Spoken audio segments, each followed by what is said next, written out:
Carta do apóstolo Paulo a seu filho na fé, Tito. Queremos agradecer a Deus pela oportunidade de estar aqui. Podemos estar juntos e reunidos com os nossos irmãos. Irmãos, eu confesso, pregar para alguns, a gente prega. Mas quando está nossos irmãos reunidos, é bem melhor. É outro sentimento, sentir calor humano. Parece que você não está pregando sozinho, né? E você está falando, embora a gente saiba que alguns irmãos estão longe, estão em casa, mas nada como pregar para a igreja que nós amamos, os irmãos que nós amamos. Por isso, meus irmãos, louvado seja Deus por nós podermos estar aqui. Valorize essa oportunidade, porque às vezes a gente só valoriza quando essa oportunidade é de nós tirada. E graças a Deus nós podemos estar aqui cultuando ao Senhor. Tito capítulo 2, a partir do verso de número 11.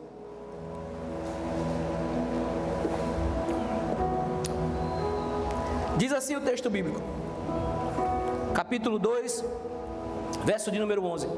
Porque a graça de Deus se manifestou salvadora a todos os homens.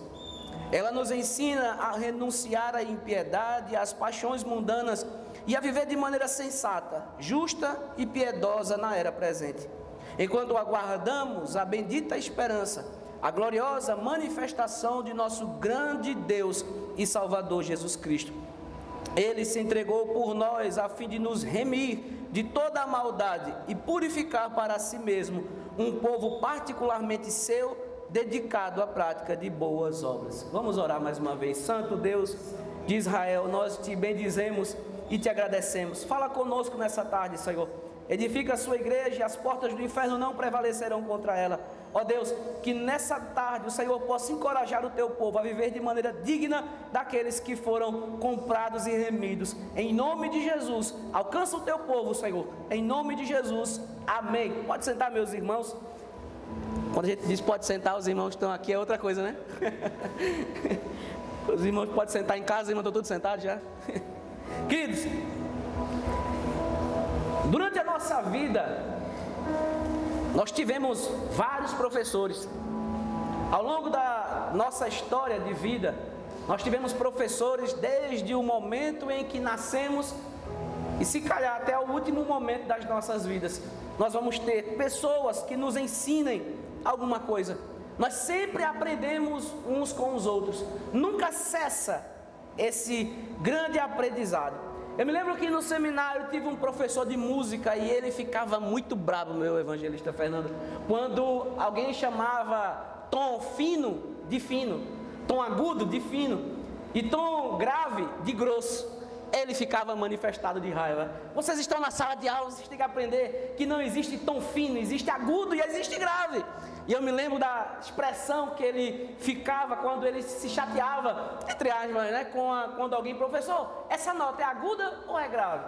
Ele ficava chateado. Ao longo das eras, a gente foi tendo professores que foram marcando as nossas vidas. Quando cristãos, nós temos também vários professores ao longo da nossa vida cristã. E esses professores nos ensinam a viver para a glória de Deus. E perceba que nesse capítulo 2, o que Paulo tem em mente é para que Tito aprenda e ensine outros também a viverem para a glória de Deus, visto que esses foram alcançados pelo Evangelho de Cristo. E perceba que Paulo deixou Tito em Creta, porque ele queria que Tito organizasse toda aquela igreja para que aquela igreja naquela ilha de Creta pudesse resplandecer o brilho da glória de Deus sobre todas aquelas pessoas. Ele queria que aquela igreja naquela ilha fosse um baluarte no meio de todas as outras. E ele então deixa Tito lá, coloca Tito para organizar as coisas, constituir bispos, e ele começa a ensinar. E quando você chega no capítulo 2, ele começa a dar instruções de como os homens têm que viver, agora que eles foram comprados por Deus. E eu quero que você estiver com a sua Bíblia aberta, deixe ela aberta e acompanhe comigo o capítulo 2, quando ele diz: você, porém, no primeiro versículo, fale o que está de acordo com a sã doutrina, ensine os homens mais velhos, Ou seja, ele começa com um tipo de homem, uma classificação de homem. Os homens mais velhos, esses homens mais velhos não podem ser infantis o resto da vida. Eles têm que ser homens moderados, dignos de respeito, sensatos, sadios na fé, no amor e na perseverança. Aí ele volta-se para as mulheres também, mais idosas, mais velhas, também a serem reverentes na sua maneira de viver, a não serem caluniadoras, nem escravas de muito vinho, mas serem capazes de ensinar o que é bom. Assim poderão orientar as mulheres mais jovens a amarem seus maridos e seus filhos, a serem prudentes e puras, a intentarem ocupadas a casa, e a serem bondosas e sujeitas aos seus maridos, a fim de que a palavra de Deus não seja difamada. Agora ele no verso 6 ele se volta para Tito, veja o que ele diz: da mesma maneira, encoraje os jovens a serem prudentes em tudo, seja você mesmo um exemplo para eles, falando e zelando de boas obras. Em seu ensino, mostre integridade e serenidade, use linguagem sadia, contra a qual nada se possa dizer, para que aqueles que se opõem a você fiquem envergonhados por não poderem falar mal de nós. Verso 9, ensine os escravos, e aí ele coloca outra classificação de pessoas: ensine os escravos a se submeterem aos seus senhores, a procurarem agradá-los e a não serem respondões, a não roubá-los, mas mostrarem que são inteiramente dignos de confiança. Ou seja, ele agora desse verso de número 9 ao verso 10, ele está se referindo a um grupo, a uma classe específica, que são os escravos, aqueles que ninguém dava nada, porque escravo não era de acordo com a pele. Existiam escravos brancos na época, porque muitas pessoas, quando estavam em débito, em dívida, elas se ofereciam para ser escravo ou súdito daquele que estava devendo. Ou logo, na Bíblia não tem a ver com a cor da pele, tem a ver com o fracasso moral. Muitas pessoas, quando perdiam tudo, fracasso financeiro, e deviam, elas se ofertavam para pagar a dívida, servindo outras pessoas. Então entenda que Paulo, quando chega no capítulo, nesse verso de número 11, ele então começa a mostrar o porquê que essas classificações de homens têm que viver dessa forma. Porque perceba que assim que ele começa o verso 11, ele diz: porque a graça de Deus se manifestou Salvador a todos os homens. Ele já começa dizendo, trazendo uma conclusão. Por quê? Ele falou no capítulo 2, a partir do verso 1 até o verso de número 10, ele mostrou várias classes de homens: homens idosos, mulheres idosas, mulheres jovens, homens jovens, falou de escravos, falou de Tito, ou seja, ele falou de várias classes de homens. E agora no verso 11 é que ele começa dizendo o porquê que ele está dizendo essas coisas para esse povo. Por que esse povo tem que ser sensato? Por que esse povo tem que andar de uma forma absolutamente diferente do que andavam? Por que esse povo, essas classes de homens, tem que andar de acordo com a vontade de Deus? E ele vai dizer no verso 11: porque a graça de Deus se manifestou sobre eles. A graça de Deus se manifestou salvador a todos os homens. Que todos os homens, porque aí, meu querido, sempre vai existir, né? Aqueles que está vendo, a Bíblia está dizendo que todos serão salvos. Caímos então no universalismo, não precisa mais fazer absolutamente nada, todos serão salvos. Veja, todos os homens a graça se manifestou salvador, então todos serão salvos. Mas uma rápida olhada no contexto próximo, no capítulo 2, você percebe quem são essas classes de homens: idosos, mulheres idosas, homens jovens, mulheres jovens. Ou seja, aí ele coloca o que ele tem em mente. João Calvino tinha em mente, ele dizendo: Paulo tem em mente, ainda que não os mais velhos, como no capítulo 2, mas ele tem em mente principalmente os escravos.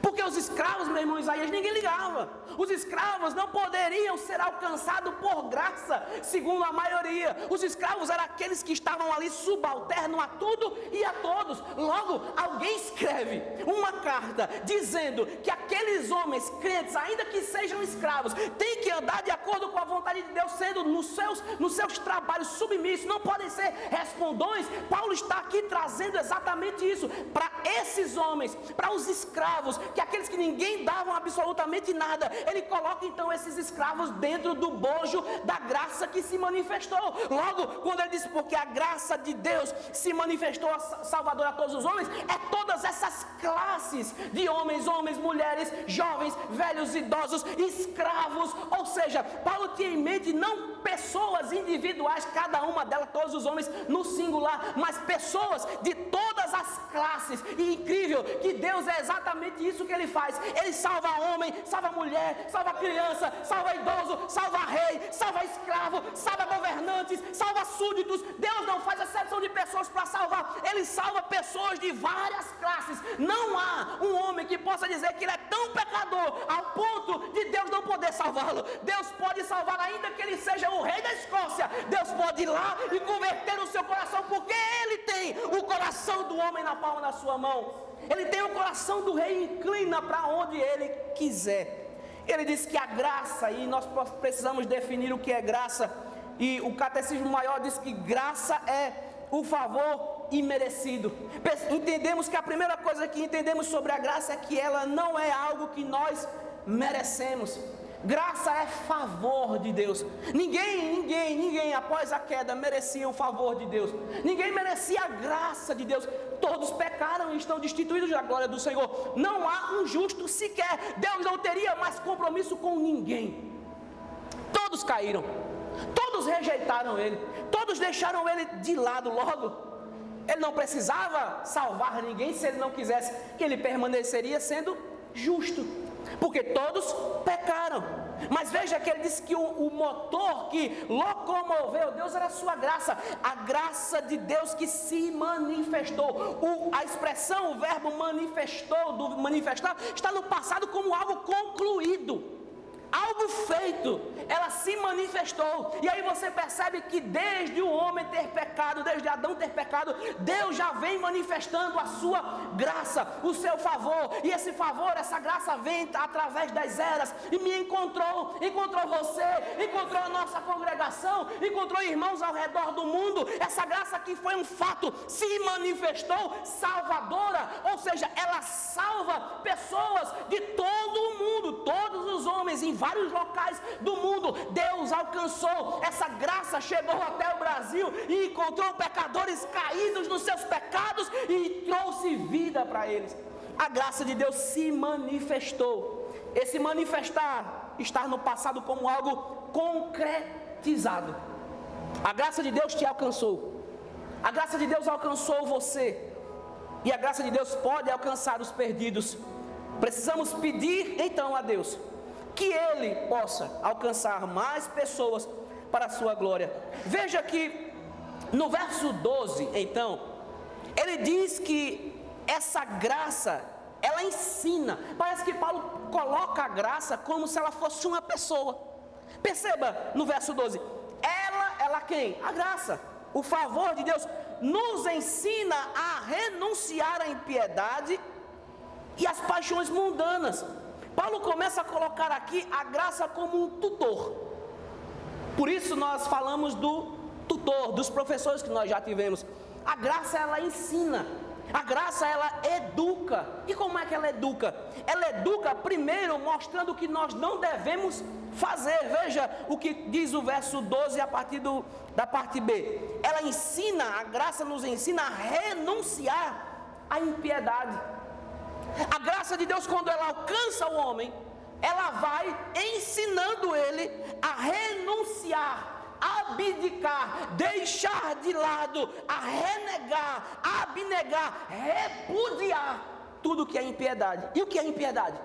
Impiedade é o modo de vida do ímpio. O ímpio, ele não quer saber de Deus, do que Deus quer, do que Deus acha, como Deus quer que ele viva, o que Deus tem para a sua vida. Não, o ímpio não se importa, ele vive, e se Deus quiser que o acompanhe. Ou seja, a prática do ímpio é a prática que ele não liga para o que Deus quer. Daí as práticas diversas que eles fazem inúmeras coisas, porque eles não ligam para o que Deus quer. Eles não aceitam, rejeitam, recusam algo oferecido. Eles não estão nem aí para o que Deus quer para a sua vida. Pelo contrário, eles vivem na sua impiedade. O ímpio é impiedoso, vive na sua impiedade.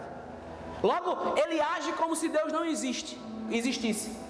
Deus está lá, eu estou aqui, eu vivo, eu encho minha cara, eu me encho de droga, eu faço o que eu quiser, me prostituo, está tudo bem. Ah, mas eu creio em Deus. Você pergunta para a maioria, eu creio em Deus. Mas em que esse Deus transforma a vida dessa pessoa? Em absolutamente nada, porque é uma espécie de teísmo cristão. Diz que crê, mas vive como se ele não existisse. Ou seja, Paulo vai dizer a Tito que a graça que alcançou esses do capítulo 2 é uma graça que ensina. E quando ela alcançou aqueles homens, quando ela alcançou homens, quando ela alcançou mulheres, jovens, alcançou escravos, quando essa graça maravilhosa se manifestou, alcançando essas pessoas, ela ensinou essas pessoas e ensina essas pessoas a viverem, a abandonarem, a renunciarem toda a sua impiedade. Por isso é impossível um homem alcançado pela graça continuar vivendo como se ele não existisse, como se Deus não existisse. Isso é coisa de ímpio. Cristãos que você conhece, nós vemos ao longo das lives no Facebook, nessa época que a gente estava trancado, muitas lives nós acompanhamos, e parece que algumas lives de alguns pregadores, alguns pastores, sabe o que é? É só mais um meio de impiedade, de aparecer, não tem um conteúdo bíblico, é só muitos estão ali brincando, fazendo zorra, como se aquilo ali fosse algo que estivesse edificando a igreja, e não estavam zombando, estavam brincando. Muitos não queriam nem que a igreja voltasse a se reunir, porque diziam, não, agora a gente vai se contaminar na igreja. Não, se você não se contaminou indo para o mercado, não vai ser aqui que você vai se contaminar. Ou seja, as pessoas, muitas delas, quando são alcançadas pelo Evangelho, pela graça de Deus, essa graça ensina, educa a renegar a impiedade. Se você é alcançado pela graça, ou diz ter sido alcançado pela graça, e vive como se Deus não existisse, como se Deus não se importasse, como você não se importa com a vontade de Deus, você pode ter certeza, você pode ter alcançado pela desgraça, mas pela graça, não. Por quê? Porque a graça, quando ela alcança, ela ensina, ela educa a renunciar. Eu não quero, eu abdico o pecado, aquilo que ele traz, eu abdico para viver para a glória de Deus. Por isso Paulo está dizendo, a graça, irmãos, ela traz um ensinamento, ela te ensina, você é ensinado, educado a renegar, a deixar o pecado de lado.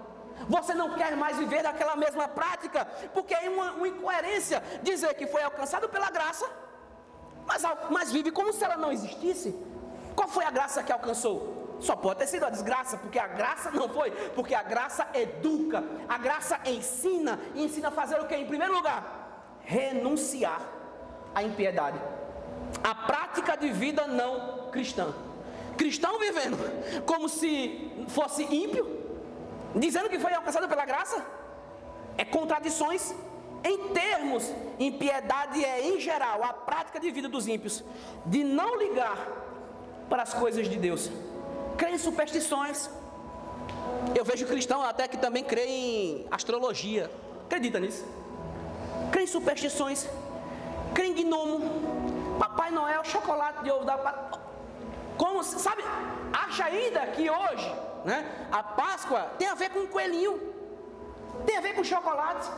Não sabe que Jesus ressuscitou no domingo, quando as portas daquela grande sepultura não conseguiram suportá-lo. Quando ele grita e ele passa daquilo e diz, está consumado, tetelestai, eu paguei, eu comprei, eu vou levar. Terceiro dia ele ressuscita e está lá.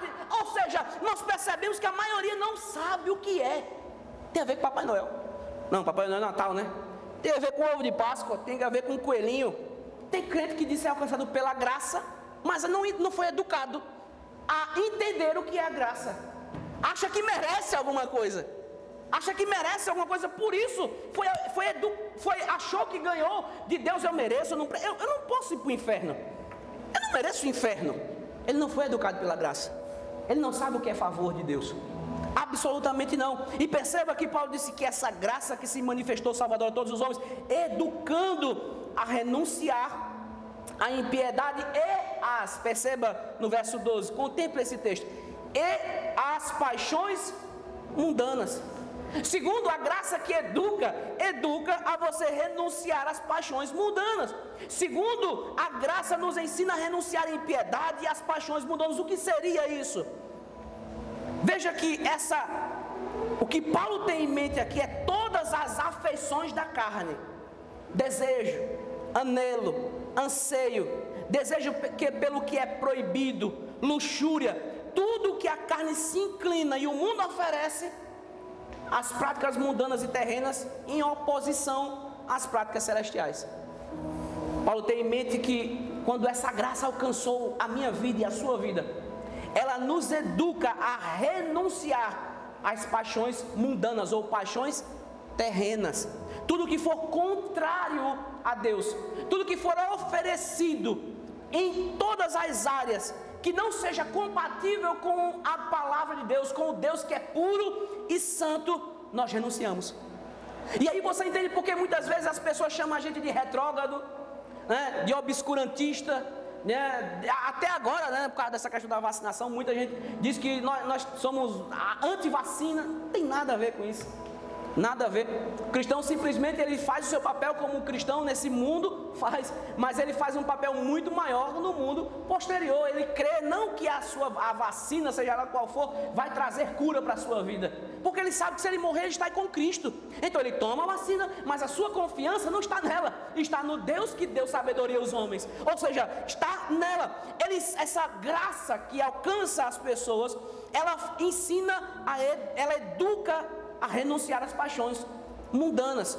Veja alguns exemplos do que o cristão não pode praticar. E eu estava estudando sobre isso e percebi que no budismo 108 afirmações de coisas, né, que eles têm como pecado e que não pode ser praticado. E eu vi a lista e eu disse: rapaz, se os cristãos tivessem 108 afirmações dessa, soubesse, porque na Bíblia tem mais, mas se ele soubesse, ou ele não praticava a maioria. Mas veja alguns exemplos de paixões mundanas que é inadmissível o cristão a tê-la: falsidade, fraudar, fúria, ganância, ânsia pelo poder, arrogância, ciúmes, cobiça por dinheiro, cobiça sexual, crueldade, desejo por fama, desrespeito, discórdia, egoísmo, vingança, soberba, mentira, mesquinhez, hipocrisia, imprudência e etc.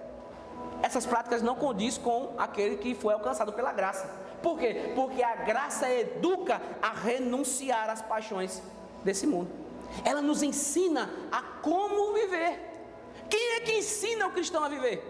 Quem é o tutor? Aquele que vai ensiná-lo a viver? A graça de Deus. A graça nos educa a renunciar às paixões, renunciar toda e qualquer impiedade.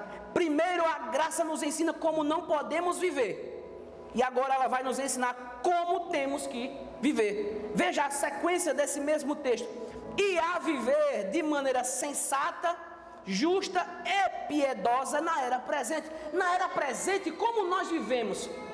Quem nos ensina, nos educa, nos diz como viver? A graça. Não são os meios televisivos, não são os rádios que nos ensinam como viver, não são os comerciais, os governantes, não são eles que nos ensinam a viver, mas a graça que nos alcançou, que foi manifestada, que se manifestou Salvador àqueles que foram alcançados, a todos os homens que foram alcançados. Ela ensina primeiro a eles renunciarem a sua impiedade, renunciar às paixões, né, terrenas, e agora ela nos ensina, porque primeiro ela ensina a não fazer, e agora como fazer e o que fazer: a viver de maneira sensata. Perceba que essa expressão sensata aqui traz a ideia de sóbrio, forma moderada, discretamente. A graça nos ensina a viver para a glória de Deus com o nosso coração moderado. Nós raciocinamos, nós pensamos antes de agir, pensamos antes de falar, pensamos antes de dizer sim ou não. A graça traz sensatez para nós. Você não tem que dizer sim para tudo e não para tudo. Você tem que raciocinar, porque você tem sã consciência. Você vai raciocinar antes de dizer sim, antes de dizer não, antes de praticar alguma coisa. Por quê? Porque a graça lhe ensina a viver de maneira sensata, sã, equilibrada. O cristão não é desequilibrado.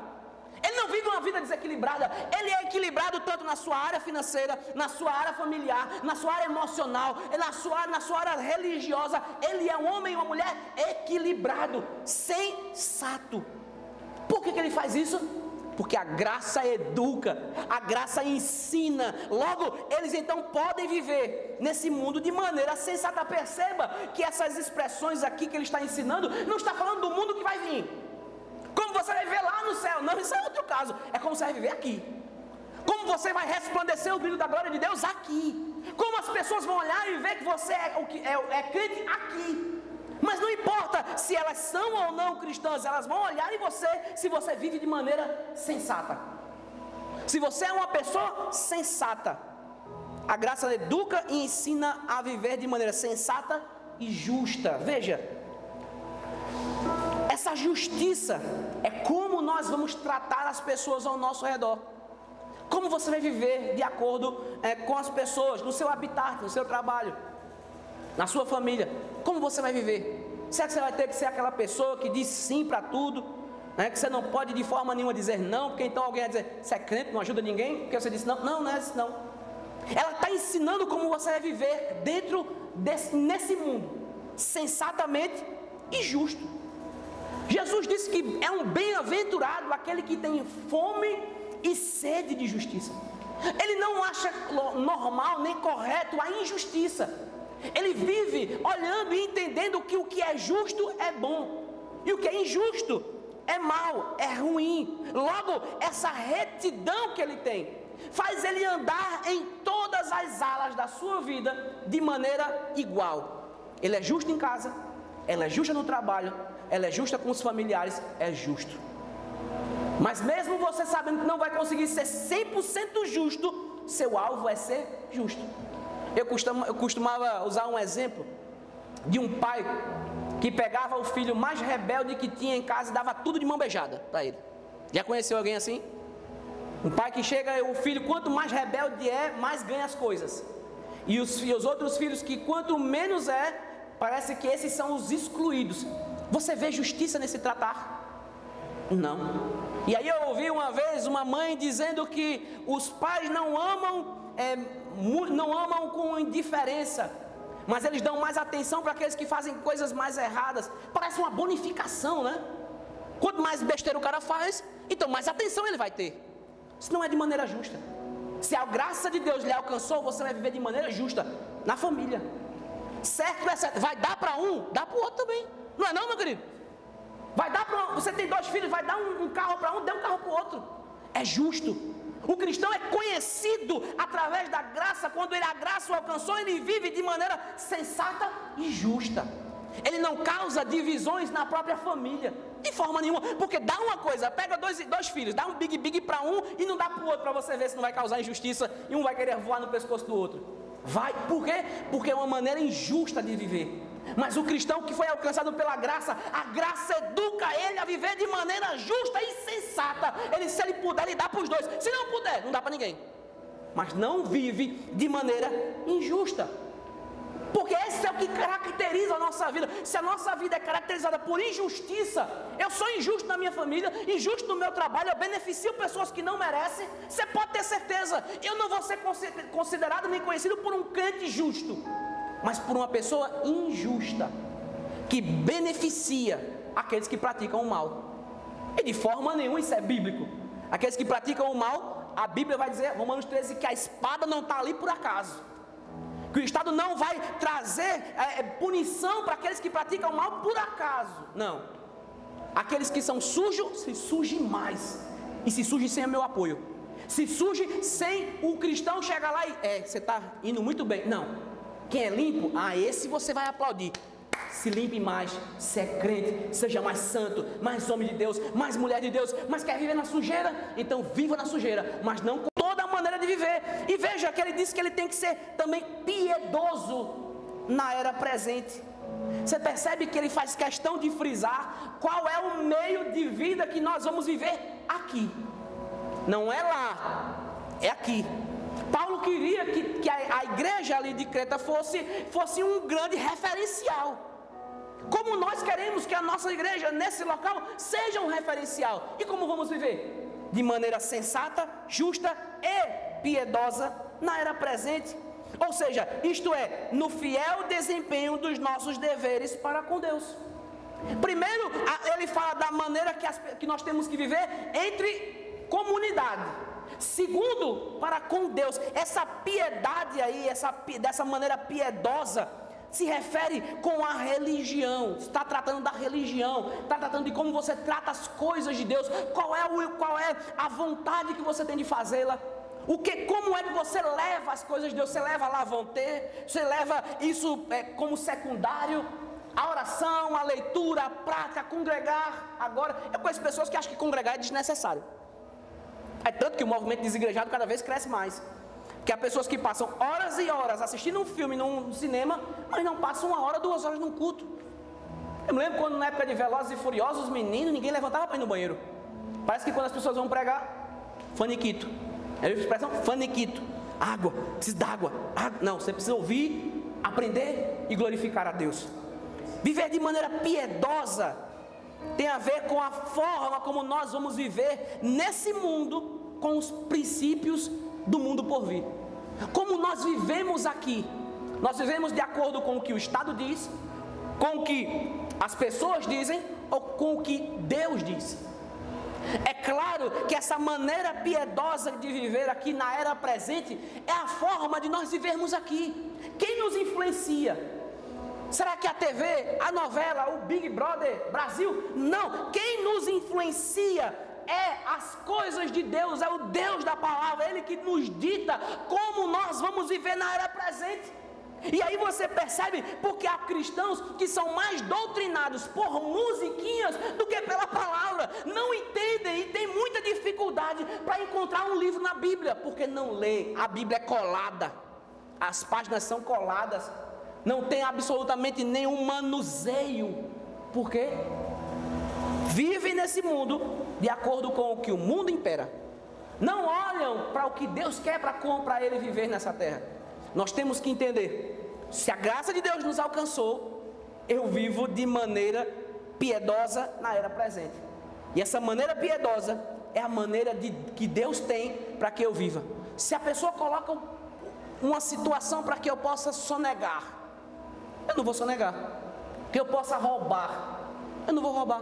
Por quê? Porque os meus princípios são piedosos, tem a ver com o que Deus quer para mim, e eu quero praticar o que Deus quer para mim.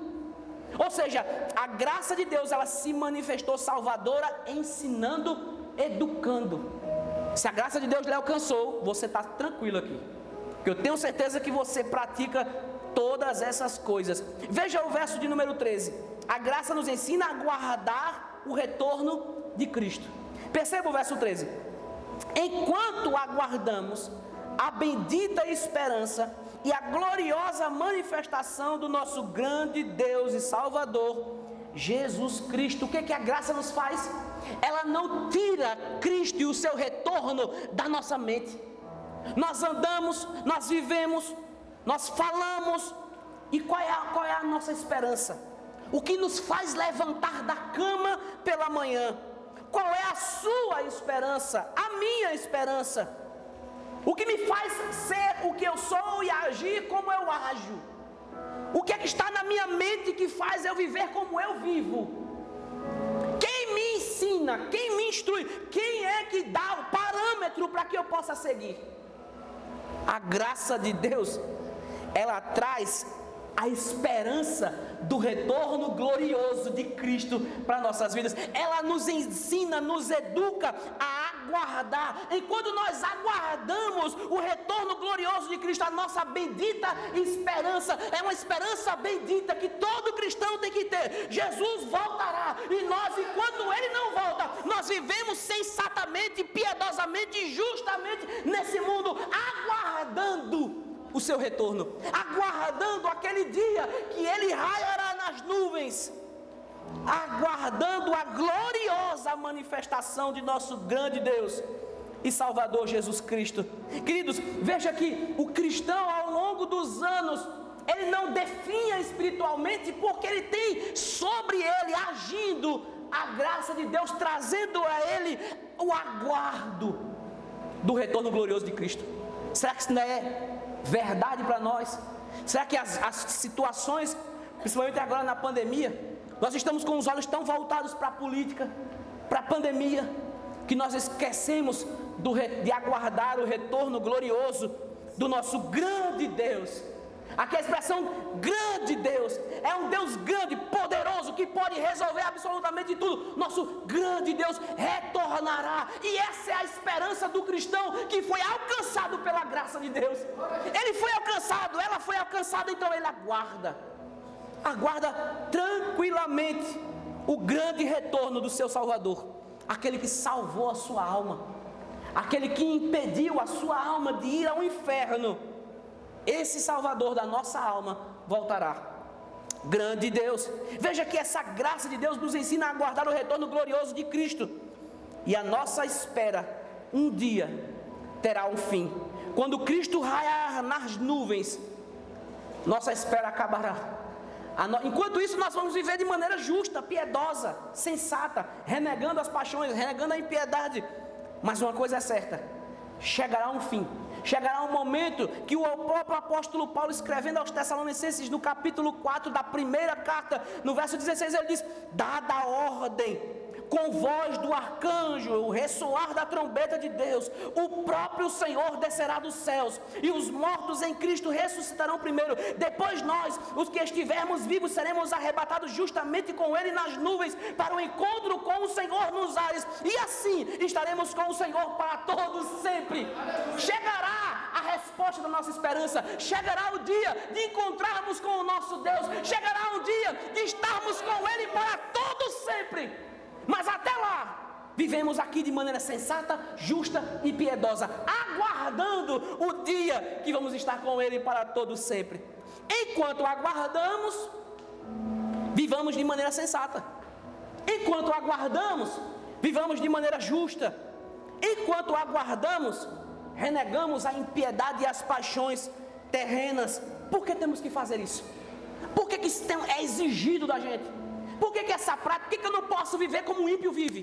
Por que eu não posso viver como as pessoas? Por que eu não posso fazer o que eles fazem, falar o que eles falam e viver da forma que eles vivem? Verso 14 que responde isso. Ele que em Cristo se entregou por nós, a fim de nos remir de toda a maldade e purificar para si mesmo um povo particularmente seu, dedicado à prática de boas obras. Sabe por que você não pode viver mais da forma que o ímpio vive? Porque Cristo se entregou na cruz e te remiu do seu pecado, tirou a sua maldade, e agora você tem que viver para a glória dele. Se você foi alcançado pela graça dele, então você vive para a glória dele. Você pode levantar a mão e adorar a Jesus, porque Ele se entregou por nós. Essa é a resposta. Por que eu não posso, Paulo, viver dessa forma? Porque Cristo, o nosso Cordeiro Pascal, Ele se entregou por nós uma vez só. Uma vez só. Queridos, eu não sei se você acordou hoje sensível, como alguns acordaram, como eu acordei, porque lembrando todo mundo falando disso nas redes sociais, Jesus ressuscitou, e se nós tivéssemos todos os dias essas informações na nossa mente, quando nós abrimos o Facebook e as pessoas colocassem lá, Jesus vive, nós sairíamos de casa com o coração contrito. Eu em breve encontrarei com meu Jesus, porque Ele ressuscitou. Sabe, quando nós chegamos nesse texto, é prazeroso entender o que Cristo fez. Ele se entregou por nós. Nós quem? O povo dele. Nenhuma gota do sangue de Cristo se perderá. Ele se entregou. A morte de Cristo tem efeitos. E quais são os efeitos na vida do cristão? Ele abdica, a graça dele ensina ele a abdicar das paixões impiedosas. Essa graça vai ensinar a renunciar toda a impiedade, vai ensiná-lo a viver de maneira sensata, justa e piedosamente, e vai ensiná-lo a guardar o retorno, porque Cristo se entregou por nós. É um fato consumado. O que nós podemos fazer aqui é esperar, aguardar o retorno glorioso de Cristo. Ele se entregou por nós. Todos os que foram convertidos por Cristo andam segundo a vontade de Cristo. É simples. Se você é budista, você anda de acordo com Buda, ou Siddhartha Gautama, que era o nome dele. Se você é espírita, você anda de acordo com o que Allan Kardec falou. Se você é cristão ou judeu, você anda de acordo com o que a Torá ensina. Se você é cristão, salvo, lavado, remido em Cristo Jesus, você anda de acordo com o que Cristo ensina. E nessa terra, quem te influencia é Cristo, porque Ele se entregou por nós. E Ele tinha veja que Ele tem um objetivo no texto. A fim, ou seja, a intenção dEle era de nos remir de toda a maldade. Quando Cristo se entrega por nós, Ele nos reme de toda a maldade. Ele nos redime de toda a maldade. Esse redimir aqui é libertar um escravo.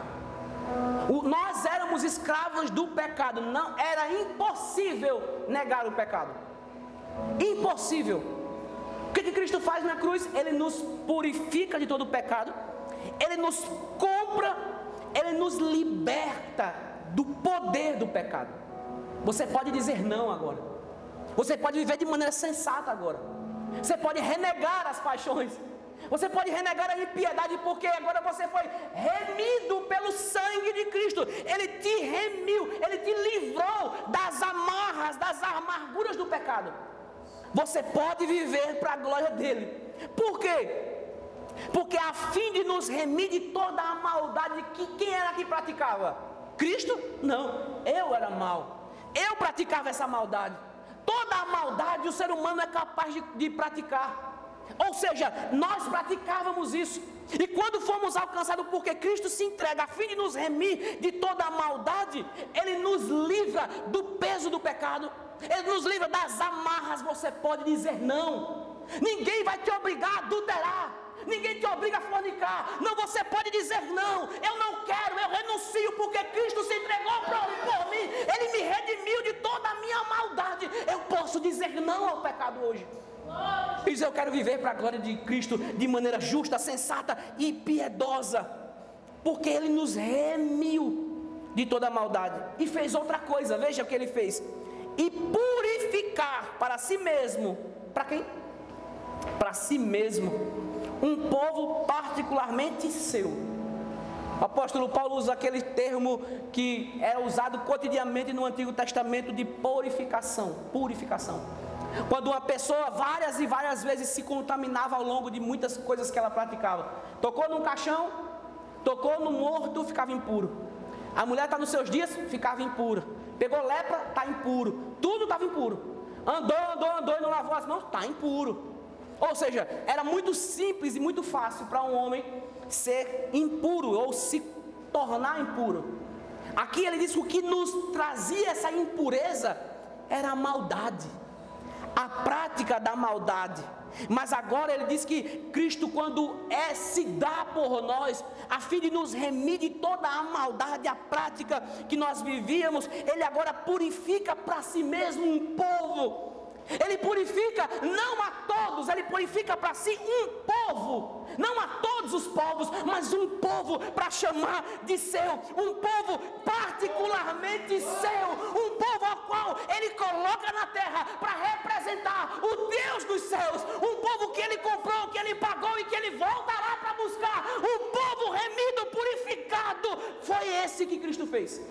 Comprou, pagou e voltará para buscar. Ele purifica para si mesmo um povo particularmente seu. Sabe o que você é? Povo particular de Deus.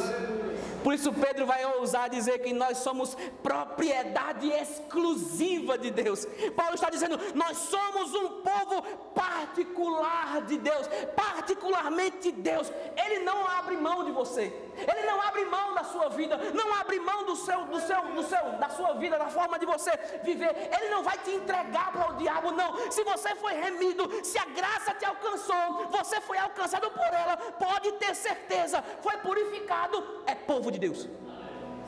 Ele não abre mão de você.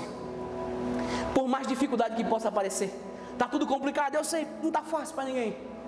Mas pode ter certeza, a nossa esperança é que nós somos povo do Senhor. E Ele voltará. Ele se entregou e até Ele voltar nós vivemos para a sua glória. E esse povo, nem as práticas dele são deles. Veja o que a continuidade desse verso diz. Esse povo é dedicado à prática de boas obras. A forma que ele vive foi dado para ele. Ele nem isso, não há mérito algum em nós, perceba. Não há mérito algum. Com o seu sacrifício, Cristo redime para si um povo, purifica esse povo, justifica esse povo, traz purificação para ele e ensina eles a terem boas obras. Não são as suas boas obras que te salvam. Muitas pessoas, como no Espiritismo, acham que quanto mais coisas boas fizerem, eu tenho mais direito a chegar no céu. Vai quebrar a cara, a porta vai estar fechada, vai só dobrar o joelho, confessar e correr para o inferno, filho. Mas por quê? Porque não são as minhas obras que me levam ao céu. As minhas obras, as minhas justiças são como pano de imundícia.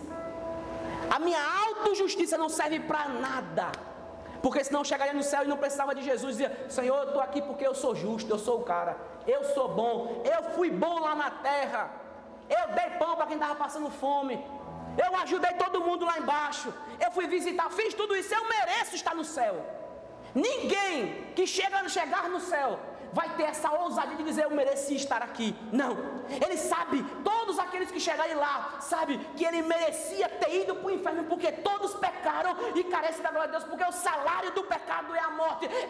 Nós merecíamos ir para o inferno, só vamos entrar no céu pela graça que se manifestou, salvadora a todos os homens, somente pelo favor de Deus, porque ele nos torna justos.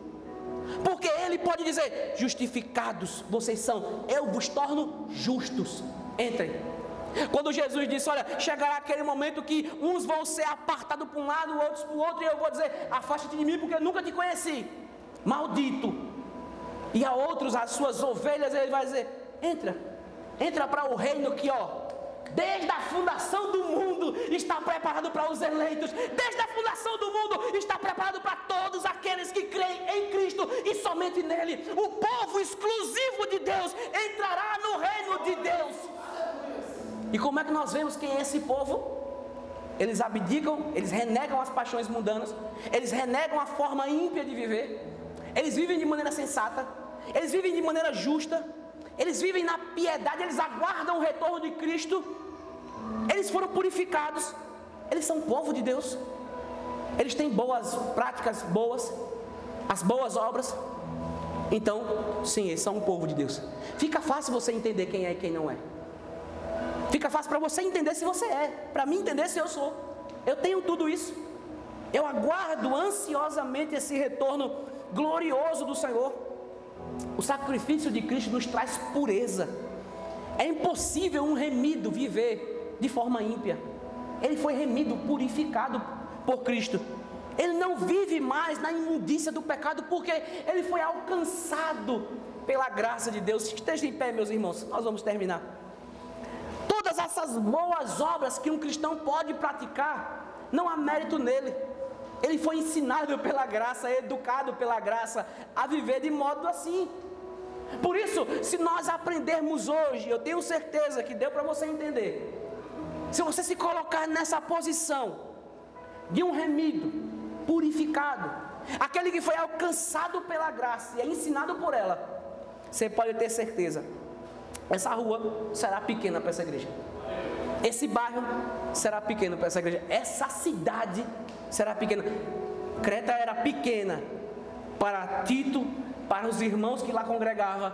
Ela se tornou, era uma ilha pequena, mas ficou menor ainda, porque dentro daquela cidade tinha uma tocha que brilhava, era a igreja de Cristo que lá estava. Enquanto todos estão na prática do pecado, a igreja de Cristo está vivendo de forma sensata, justa e piedosa, aguardando o retorno do seu Senhor. Ela não tem desequilíbrio. A igreja de Cristo é equilibrada. A graça nos capacita para isso. Por isso nós podemos ceiar. Por isso nós podemos agora olhar para Cristo, voltar os nossos olhos para Ele e entender o que foi o seu entregar-se por nós. Nós vamos ceiar agora. Se você puder, abra a sua Bíblia. Capítulo 11 de primeira carta do apóstolo Paulo à igreja de Corinto. E nós vamos ceiar. Nosso evangelista Fernando já está aqui, nosso diácono Arivaldo venha. servir em nome de Jesus a ceia, capítulo 11, a partir do verso 23. Nós vamos ceiar 2 vezes esse mês, no início e no fim, para a glória de Deus. Você pode dizer amém? Amém. Pois recebi do Senhor o que também lhes entreguei, que o Senhor Jesus, na noite em que foi traído, tomou o pão, e tendo dado graças, partiu e disse: isso é o meu corpo, que é dado em favor de vocês. Façam isso em memória de mim. Da mesma forma, depois da ceia, ele tomou o cálice e disse: esse cálice é a nova aliança no meu sangue. Façam isso sempre que o beberem em memória de mim. Porque sempre que comerem desse pão ou beberem desse cálice, vocês anunciam a morte do Senhor até que ele venha. Portanto, todo aquele que comer do pão ou beber o cálice do Senhor indignamente será culpado de pecar contra o corpo e o sangue do Senhor. Examine-se cada um a si mesmo, e então coma do pão e beba do cálice. Pois quem come e bebe sem discernir o corpo do Senhor, come e bebe para a sua própria condenação. Por isso há entre vocês muitos fracos e doentes, e vários já dormiram. Mas se nós tivéssemos o cuidado de examinar a nós mesmos, não receberíamos juízo. Quando, porém, somos julgados pelo Senhor, estamos sendo disciplinados para que não sejamos condenados com o mundo. Nós vamos orar, aqui estão os elementos. E eu te convido a abrir a boca, irmão. Abra a boca e glorifique ao Senhor. Ore e peça ao Senhor que abençoe esses elementos, para que quando você comê-los, você sinta Deus, sinta a sua presença, sinta que é real aquilo que você está fazendo, que é em memória de Cristo. É um memorial de algo real. E nós vamos fazer isso até que Ele venha. E quando Ele vier, vamos estar nas bodas do Cordeiro, celebrando com Ele para toda a eternidade. Pai, aqui estão os elementos que o Senhor escolheu: pão e suco de uva, Senhor, que simboliza o corpo e o sangue do Teu Filho Jesus, que foi moído, esbofeteado em memória por amor a nós. Porque Ele se entregou para nos remir de todo o nosso pecado. Foi por causa desse sacrifício, do sangue, do seu corpo esbofeteado e humilhado, cuspido e maltratado e torturado por amor de nós, Senhor, que Ele se entregou. E nós aqui estamos fazendo em memória dEle, para a Tua glória, Senhor. Ó Deus, abençoa o Teu povo que está congregando aqui e que se congrega ao redor do mundo. Mas nesse momento aqui, Senhor, nós vamos celebrar a ceia para a Tua glória, declarando isso até que o Senhor venha. Por isso, Deus, abençoe o Teu povo que vai ingerir, Senhor. Que o Senhor traga à nossa consciência o entregar de Cristo para nós. Em nome de Jesus, ó Deus, traz a Tua presença sobre nós. Em nome de Jesus. Amém. Queridos, eles vão entregar. E você que já é crente em Cristo Jesus, entregou o seu caminho, sua vida para Ele, você está apto a ceiar para a glória do Senhor. Queridos, se examine nesse momento. Se examine, faça uma autoanálise. Não porque você merece, não, porque você não merece. Mas uma autoanálise para você não ceiar de maneira esdrúxula. Mas para você hoje fazer um pacto, uma aliança com Deus, e dizer: Senhor, eu vou fugir da maneira impiedosa de viver por Tua causa. Eu vou fugir de toda maneira injusta de viver por Tua causa. Fuja do pecado hoje e corra para os braços do Pai. Não fuja do Pai por causa do pecado. Se arrependa. Faça uma autoanálise agora. Feche os seus olhos e se analise. Você não merece, eu sei, nós não merecemos. Mas Cristo, através da sua graça, o seu favor, Ele nos alcança. E se nós nos examinar a nós mesmos, não vamos receber o juízo. Porque quando nos examinamos a nós mesmos, não recebemos juízo. O juízo vem quando você pega isso com desprezo, quando você ignora todo o sacrifício de Cristo para te purificar de todo o pecado, e mesmo assim continua na prática imunda do pecado. É crucificar a Cristo novamente, é cuspir na cruz. O que nós vamos fazer aqui, celebrando a ceia para a glória do Senhor, fazemos porque nós corremos do pecado e corremos para a cruz. Se lance aos pés da cruz e peça misericórdia nessa noite, nessa tarde. Peça misericórdia, perdão, Senhor, eu me arrependo dos meus pecados, me perdoa. Volte o seu coração para Ele e entregue a sua vida para o Senhor. E então beba do cálice e coma do pão.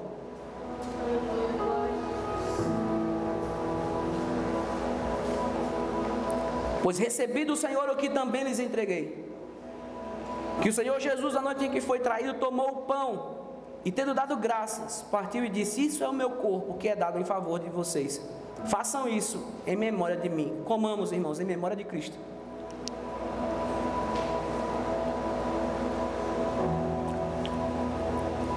Querido Deus, nós te rendemos graças, Senhor. Essa é a nossa Páscoa, Senhor.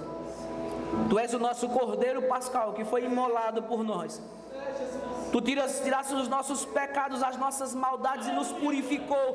Purificou um povo para si. Esse povo celebra a ceia hoje. Esse povo está reunido aqui declarando que vamos fazer isso até que o Senhor venha. Muito obrigado pelo teu sacrifício que nós não merecemos, Deus. Mas o Senhor, pela tua graça, se entregou por nós.